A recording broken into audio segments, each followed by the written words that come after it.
السلام علیکم، امید کرتے ہیں کہ آپ خیریت سے ہوں گے۔ میں فاروق سعید آپ سے مخاطب ہوں اور آپ دیکھ رہے ہیں میرا یوٹیوب چینل فیکٹس ود فاروق۔ آج ہم ایک انٹرسٹنگ ٹاپک پہ بات کرنے جا رہے ہیں۔ کرسچینٹی میں مختلف قسم کے عقائد اور مختلف قسم کے فرق، ان کے بارے میں آج ہم ڈسکس کریں گے۔ جس طرح دین اسلام میں مختلف عقائد کی بنیاد پر کئی فرقے وجود میں آ چکے ہیں، اسی طرح عیسائیت میں بھی کئی فرقے موجود ہیں۔ آج ہم دیکھیں گے کہ وہ کیا عقائد ہیں جن کی بنیاد پر عیسائیت میں مختلف فرقے بنے۔ عیسائیت میں ویسے تو بہت فرقے ہیں، مگر آج ہم تین کی بات کریں گے، جس میں کیتھولک چرچ، آرتھوڈاکس، پروٹسٹنٹ شامل ہیں۔ لفظ مسیح کا مطلب ہے نجات دینے والا، اور عیسیٰ علیہ السلام کے ماننے والوں کو مسیح یا عیسائی کہا جاتا ہے۔ جناب عیسیٰ کو اللہ تعالیٰ نے الگ کتاب عطا فرمائی تھی، کیونکہ آپ نبی کے ساتھ رسول بھی تھے، اس لیے قرآن میں انہیں اولو العزم پیغمبر کہا جاتا ہے۔ حضرت موسیٰ کے بعد بنی اسرائیل نے جب تورات کتاب میں اپنی مرضی کی تعویلات کو شامل کیا اور پیسے لے کے اپنی مرضی کے فتوے اور مسائل بیان کرنے شروع کیے اور اللہ کی شریعت کو پیسوں کے عوض بیچنا شروع کیا تو ان کی بدعمالیوں کو عیسیٰ علیہ السلام نے ہائی لائٹ کیا، تو اللہ نے آپ پر انجیل اتار دی، جو کہ تمام انسانوں کے لیے شریعت اور قانون بنی۔ مگر یہودی قوم نے اپنے رتبے اور مذہب پر قبضے کو جاتا دے کر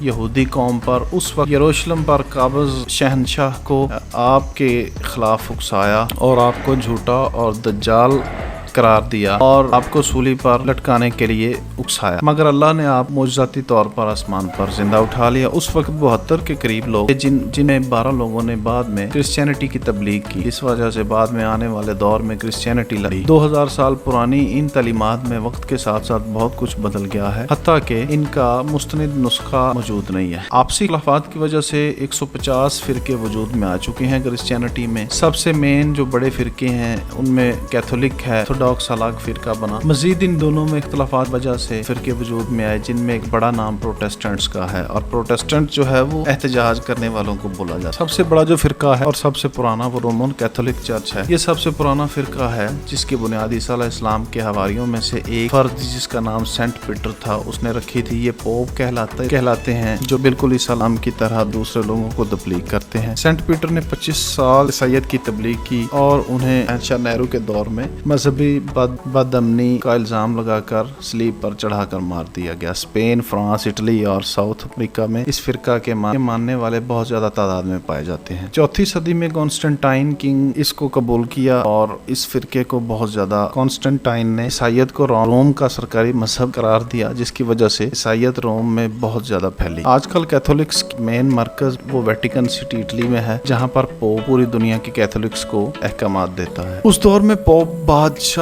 سے زیادہ طاقتور ہوتے تھے۔ کہا جاتا ہے کہ بادشاہ ان سے پوچھ کر حکومتی معاملات ڈیل کرتے تھے۔ ان پوپس نے بڑے بڑے دربار بنا رکھے تھے اور وہاں پر بادشاہوں کی طرح دربار لگاتے تھے۔ پوپ کو اتنے اختیارات حاصل تھے کہ وہ مذہبی عقائد تک تبدیل کر سکتے تھے، اور ان کے ہر فیصلے چاہے وہ غلط ہے یا صحیح ہے اس کو بالکل منوان مانا جاتا تھا۔ یہ کیتھولک پوپ ہی تھا جس نے صلیبی جنگ کی اور ہزاروں لوگوں کو قتل کروایا۔ یہ عیسیٰ علیہ السلام کو اللہ کا بیٹا مانتے ہیں۔ کیتھولک کے ماننے والے کرسچنز چرچ کو بوال مانتے ہیں۔ ان کے نزدیک جو بات چرچ نے کر دی وہ سب سے مقدم اور وہ اسی کو فالو کرتے ہیں۔ اس چیز کی وجہ سے چرچ خود کو طاقتور ترین اتھارٹی سمجھنے لگ گیا۔ چرچ کی انہی حرکتوں کی وجہ سے دوسرے بڑے فرقے آرتھوڈاکس کی بنیاد رکھی گئی۔ ان کے ماننے والے پوپس کی بات کو ماننے کے بجائے خود سے انجیل مقدس کو پڑھ کر عمل کرنا چاہتے ہیں۔ کہ یہ سوچ ہے کہ ہم خود انجیل مقدس کو پڑھیں اور اس میں سے مسئلے اور باقی معاملات کو دیکھیں۔ یہ پوپ کے احکامات کو نہیں مانتے اور نہ ہی پوپ کو سب سے مقدس انسان مانتے ہیں۔ Russia, Georgia, Serbia, central Asia, یونان وغیرہ میں اکثریت سے